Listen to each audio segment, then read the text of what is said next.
Pada kesempatan kali ini, saya akan mencoba membahas beberapa fenomena yang terjadi akhir-akhir ini mengenai batas usia kerja yang diduga ya terjadi diskriminasi terhadap usia yang tidak muda lagi.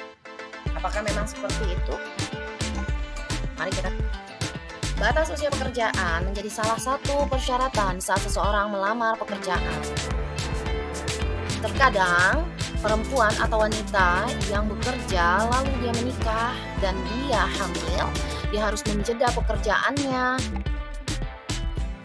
Terkadang perempuan atau wanita atau mungkin ibu-ibu yang sedang menyusui, dia juga tidak bisa bekerja lagi seperti biasanya, tetapi masih ingin melanjutkan pekerjaannya selesai menyusui. Namun ternyata kesempatan bekerja tersebut sudah tidak ada lagi akibat persyaratan pekerjaan. Leonardo Olivin melakukan permohonan terhadap pengujian pasal 35 ayat 1 Undang-Undang Nomor 13 Tahun 2003 tentang Ketenagakerjaan. Sidang tersebut dipimpin oleh Hakim MK Arif Hidayat sebagai Ketua Majelis dan Daniel Yusmik serta Arsul Sani sebagai anggota. Leonardo mengungkapkan bahwa terjadi diskriminasi terhadap usia pelamar pekerjaan. Pada pasal 35 ayat 1 Undang-Undang Nomor 13 Tahun 2003 yang mengatur masalah perekrutan, perlu dijelaskan lebih lanjut. Membacakan petitumnya, dia meminta pasal 35 ayat 1 Undang-Undang Ketenagakerjaan dinyatakan bertentangan secara bersyarat dengan Undang-Undang Dasar 1945. Atas gugatan tersebut, Hakim Konstitusi Arsul Sani menyoroti persoalan diskriminasi yang dibahas pemohon. Apakah batas usia termasuk dalam sikap diskriminasi? Arsul menyatakan, pemohon harus bisa menjelaskan diskriminasi yang dimaksud. Kita harus hati-hati menyatakan sesuatu diskriminatif atau tidak. Majelis Hakim juga menyinggung inkonsistensi pemohon dalam uraian alasan pemohon atau posita dengan petitum. Hakim meminta pemohon memperbaiki permohonannya dalam waktu 14 hari.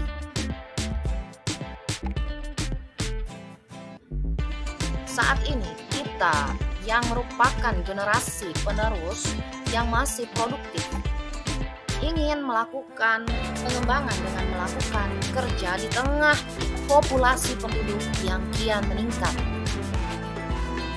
Populasi penduduk yang meningkat ini tentunya mengakibatkan banyaknya orang yang juga membutuhkan pekerjaan. Jika tidak terakomodasi, bukan tidak mungkin angka pengangguran akan semakin tinggi. Kemudian, dari newsdetik.com juga diketahui bahwa ada pemberitaan tentang batas usia sebagai penghalang kesempatan bekerja. Dalam pemberitaan tersebut dinyatakan bahwa terdapat seseorang yang menyatakan bahwa kendala saya selama melamar kerja itu memang di batas usia. Persyaratan maksimalnya untuk posisi selevel staf itu rata-rata di angka 25 tahun. Bahkan kemarin sempat saya lihat ada yang 22 tahun. Mungkin yang seperti saya udah kurang diminati lagi, ucapnya lesu. Tak hanya perihal batasan usia, persyaratan pengalaman kerja juga menjadi hambatan untuk Ziko yang mana sebagai pelamar. Gimana mau punya pengalaman kalau yang seperti saya ini nggak dikasih kesempatan kerja? Dalam salah satu platform media sosial, ada salah satu warganet yang menyatakan bahwa yang umur 25 ke atas udah nggak boleh kerja dan nyari makan kayaknya. Tinggal nunggu hari tua aja. Pengkritisan terhadap batas usia kerja juga terlihat pada media sosial Instagram, di mana netizen menyatakan bahwa padahal umur 45 itu butuh-butuhnya uang, mengingat anak-anak sudah beranjak dewasa semakin banyak pengeluaran. Kemudian selanjutnya ada netizen yang menyatakan bahwa umur maksimal 25 tahun dikira usia 26 tahun gak butuh kerja. Ya, kemudian ada lagi yang menyatakan bahwa benar nih harus single maksimal 25 mentok 27. Harus berpengalaman pula. Ya, kalau mau S1 atau D3 jelas bisa aja usianya lebih dari 25. Ya, ini adalah salah satu respon yang ada pada platform Instagram yang saya dapatkan ya. Artinya memang netizen juga sebagian mengkritisi perihal batas usia bekerja yang ada pada berbagai lowongan pekerjaan.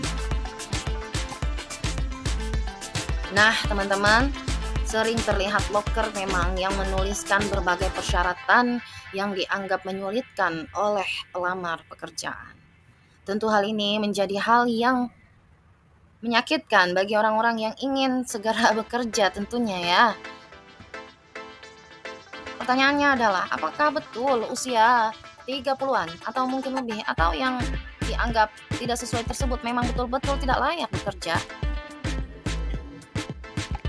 Jika berkaca pada rentang usia produktif di Indonesia yang diatur oleh BPS dan mengacu pada kajian International Labour Organizations, yaitu antara 15 hingga 64 tahun.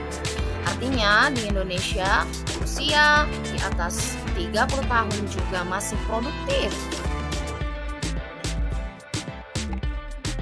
Menurut laporan BPS tahun 2022, potensi SDM usia produktif cukup mendominasi keseluruhan populasi di Indonesia, yaitu sekitar 69,25%. Dengan kata lain, setengah lebih penduduk Indonesia merupakan angkatan produktif yang siap bekerja. Itu artinya Indonesia kelebihan populasi penduduk yang produktif atau didominasi oleh usia produktif yang siap kerja. Jika yang usia produktifnya tadi lebih dari 30 tahun tidak tersalurkan, maka tentu saja hal ini bisa saja menimbulkan permasalahan. Salah satu permasalahan yang mungkin adalah ia akan menjadi generasi sandwich. Sandwich generation yang membutuhkan uang untuk membuat orang tuanya ataupun anaknya terpenuhi kebutuhannya, maka ia membutuhkan pekerjaan. Bagaimana jika dia usianya 40 tahun, dia masih punya orang tua dan dia harus menyekolahkan anaknya juga? Dia akan terhimpit oleh dua beban ini yang mana cukup berat. Generasi yang terbebani dari atas dan bawah ini perlu pekerjaan agar mampu mencukupi kebutuhannya. Jangan sampai generasi sandwich justru kehilangan arah dan bingung bagaimana mengatasinya. Tidak bisa dipungkiri bahwa setiap perekrutan karyawan ataupun persyaratan untuk sebuah lowongan pekerjaan tersebut memang dilakukan dengan tujuan tertentu. Di antaranya ialah memastikan bahwa usia produktif sesuai undang-undang, menghindari pekerja di bawah umur, kemudian untuk branding perusahaan, untuk mempertimbangkan keselamatan kerja, dan untuk efektivitas kerja. Pertanyaannya adalah, apakah benar usia akan menghambat efektivitas kerja? Dampak yang akan dirasakan oleh generasi produktif yang mendominasi Indonesia tersebut namun tidak dapat pekerjaan ialah adanya pengangguran yang terbayang di depan mata. Juga hilangnya potensi bonus demografi akibat munculnya generasi yang harus menanggung orang tua, anak dan dirinya alias sandwich generation tadi. Bila ini tidak segera ditangani, generasi emas Indonesia terancam tidak maksimal.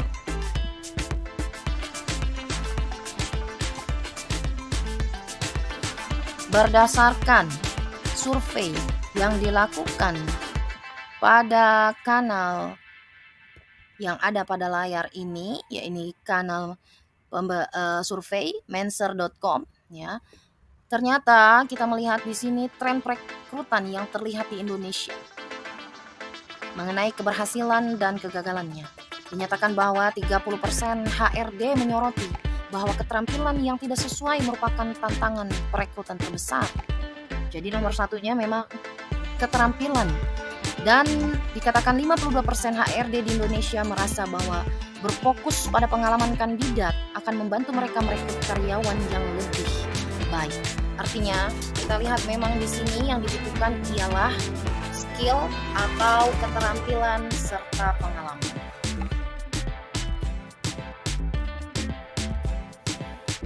Perekrutan yang mengutamakan keterampilan menjadi prioritas utama bagi HRD di Indonesia.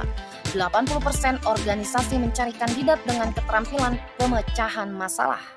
94% organisasi mencari kandidat penjualan dengan keterampilan komunikasi dan interpersonal saat melakukan perekrutan. 9/10 perusahaan mencari calon kandidat dengan keahlian teknis untuk posisi teknis. Kemudian didapatkan pula data mengenai tren pekerjaan yang terlihat dan terus mempengaruhi Indonesia dalam landscape rekrutan talenta yang dipimpin oleh AI. 6/10 HRD di Indonesia meyakini bahwa pekerjaan pemasaran melalui surel kemungkinan besar dapat digantikan oleh AI. Kemudian 65% HRD meyakini bahwa pekerjaan insinyur produk AI akan sangat dibutuhkan dalam 10 tahun ke depan.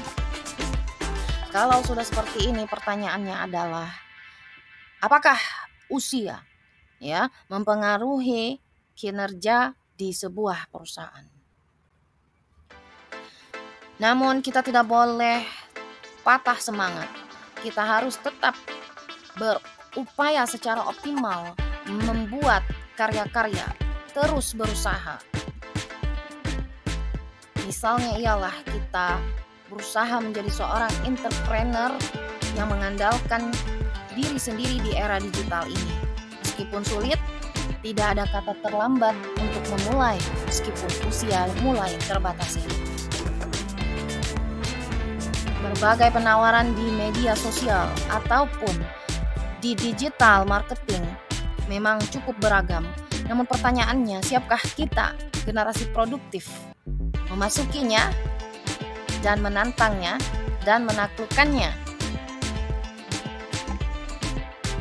Yang tidak kalah penting ialah harapan bahwa pemerintah bisa melakukan kerjasamanya agar usia produktif lebih dari 25, lebih dari 27, lebih dari 30 ataupun pembatasan usia tersebut bisa dilakukan koordinasi agar tidak begitu saja menganggur dan kehilangan kesempatan bekerja.